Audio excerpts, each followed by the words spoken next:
It's been a tough stretch lately for Maryland sports. Hello and welcome to this week's edition of the Left Bench TV. I'm Jack Schemmel. And I'm Noah Gross. Just one Maryland sports team posted a winning record over the last couple weeks. All other teams went a combined 2-9-1. Two of those losses came from the football team, who fell to Northwestern at home before traveling to Madison, where they were blown out by the Badgers 38-13. We now bring in football beat writer Jake Broadsky. Jake, the Terps have struggled in their last few games. How much of that can we pin on the quarterback position? You know, many people think and are correct in thinking the quarterback is the head of the passing game. However, in Maryland's offense, it's a large part of the rushing game too. The Terps are no longer in a position to rush their quarterback because of injuries that's affected the depth. So because of that, they're going to have to look to find new ways to create conflict among the defense and revamp their rushing game to get it back on track.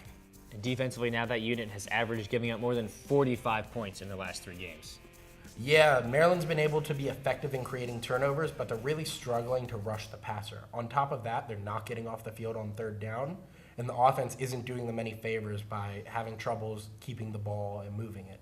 The defense is just out there so much that they get kind of gassed by the end of games, and you can see it. Going forward, what will it take to get this Maryland football team into a bowl game? So they're going to have to beat both Rutgers and Indiana, the two easier games left on the schedule. But on top of that, they'll have to take down one of college football's blue bloods in Penn State, Michigan State, or Michigan. The game that's looking like the easiest for them will be Michigan. It's here in College Park, and the Wolverines have been struggling lately. Thanks, Jake. The football team hasn't given Maryland fans much to cheer about, but they were able to cheer Saturday night at the Xfinity Center thanks to Maryland Madness. TLB TV's Amy Jennings and Brendan Hartlove were there to catch the action. Maryland basketball is just around the corner, and they kicked it off the right way.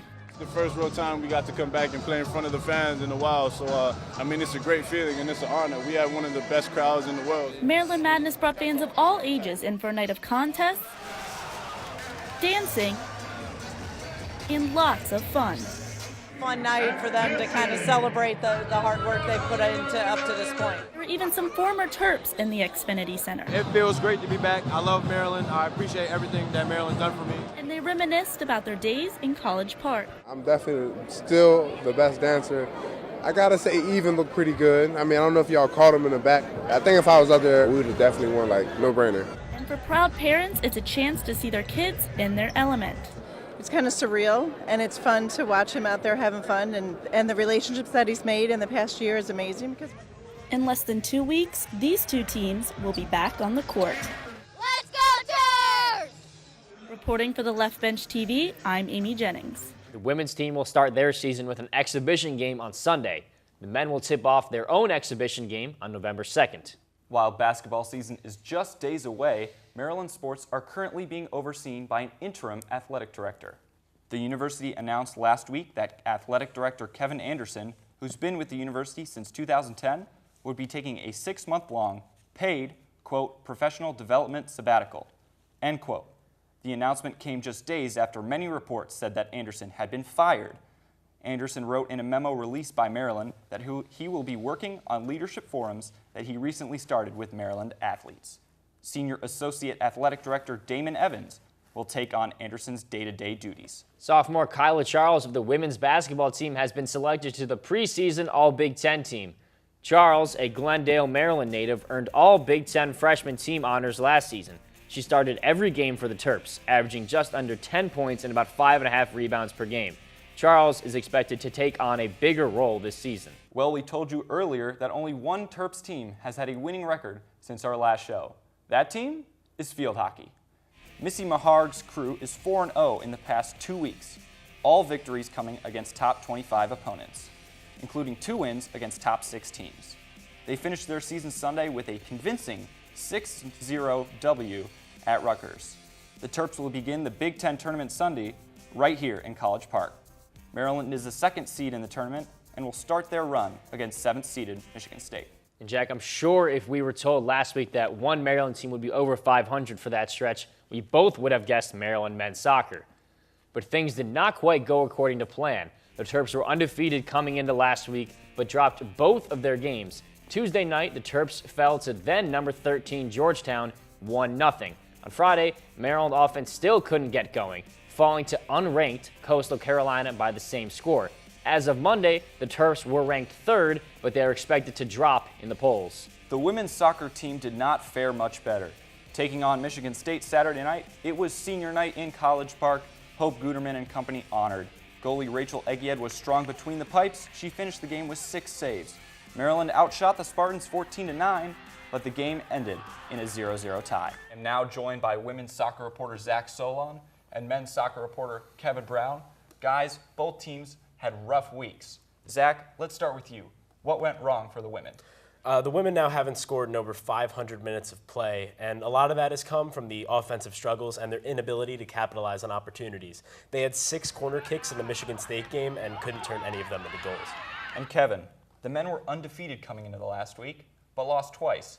How worrisome is that going forward? Yeah, Jack, if you had asked me that this time last week, I would have said you didn't need to worry, because in the 1-0 loss to Georgetown, they created chances. But in the 1-0 loss to Coastal Carolina on Friday night, they didn't create enough chances, and they ended up losing due to a lot of fatigue as well. Gordon Wild was actually benched to start the game against Coastal Carolina.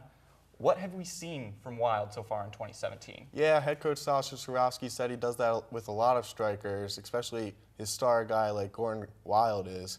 But a lot's been made with him only scoring 5 goals after scoring 17 last year, but he's been able to get other teammates involved like Amar Sadich, Eric Williamson, and Jake Rosansky piling up the points for the Terps. And Zach, it was senior night Saturday. What has the class of 2018 meant to Maryland women's soccer? Well, you know, Jack, anytime you lose seniors, you're going to lose some leadership on the team. But Coach Ray Leone seems very optimistic about the future. The team saw a lot of improvement this season compared to last year, and now it's up to the underclassmen to get the team to the top of the Big Ten. Thanks, guys. Make sure to follow all of the Left Bench's coverage on Maryland soccer. Another Terp squad struggling is the volleyball team. Steve Aird's club took on number 10 Michigan State Saturday evening. In the middle of a 4-game homestand, the Terps fell in the first set 25-13 before dropping the second and third 25-17 each. Gia Milana led Maryland with 9 kills, while Sam Drexel and Haley Murray each added 6. Head coach Steve Aird spoke about the rebuilding process after the game Saturday. It's not a microwavable thing, it's baking. And baking takes a while, you know? Microwaves are cool. Everyone in life wants this instant, like, hey, we're a Final Four team. We're just not. We've got a lot of really good young kids that are going to be really, really good in time, and I'm trying to build them up more than beat them up. There are still 10 regular season matches left in the team's season. But let's move on to our top 5 plays. Jack, first up, we have Rachel Egied's save against Michigan State in overtime. Sprawls out to push the Spartan shot away, helping the Terps keep pace. On to number 4, DJ Moore catches a quick pass from Max Bortenschlager and drags a Northwestern defender who grabbed Moore's face mask into the end zone. We stay on the gridiron for number 3. Bortenschlager finds Tavon Jacobs coming right at you for another score against the Wildcats. On to number 2, we head back to the soccer pitch. Ohio State with an uncontested shot on goal, but Rachel Egied again makes a beautiful reaction save. And our top play of the week is from the surging field hockey team. Linnea Gonzalez up to Kyler Greenwald, who sends in the backhanded screamer, giving Maryland the early lead against the Buckeyes. And Kyler Greenwald is our player of the week. She scored twice in a 5-4 win over then number 3 Virginia and added an assist in the 6-0 win over Rutgers. Greenwald is the second straight Terp to win the Big Ten Freshman of the Week honor, with Bodil Coast winning the week before.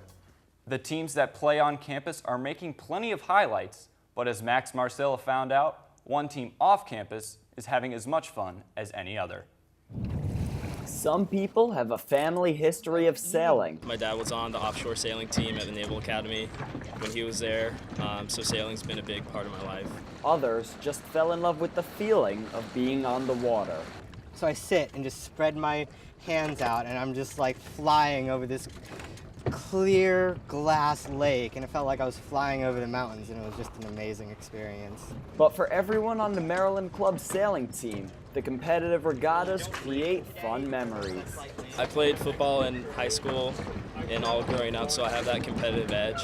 You really bond with people at regattas because like we go and we get to just hang out together and make stories, and that's always fun. The team takes everyone from beginners to certified instructors with the goal of bonding as a team. Yeah, it's fun to win, but also like we all just like sailing and want to have fun. If we have enough people after practice, we'll just go out to dinner in Annapolis and have like a team dinner. So it's really great to like meet all these people and have fun with them. To some, sailing is just a fun hobby, but for others, it has shaped their plans for the future. If I ever like strike it rich one day, I'm moving up to Cape Cod buying a boat.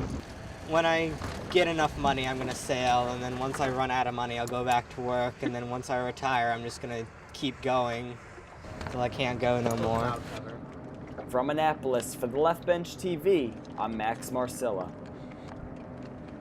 With winter coming up soon, the club sailing team season has to be coming to an end. Unfortunately, basketball's coming up soon, and I'm as excited as ever for Maryland basketball. Yeah, no, it should be a fun one.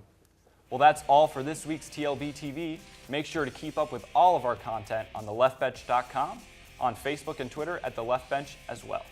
And stay tuned for our winter sports preview show in just 2 weeks. For Jack Schemmel and all of our Left Bench TV crew in College Park, I'm Noah Gross. Thanks for watching.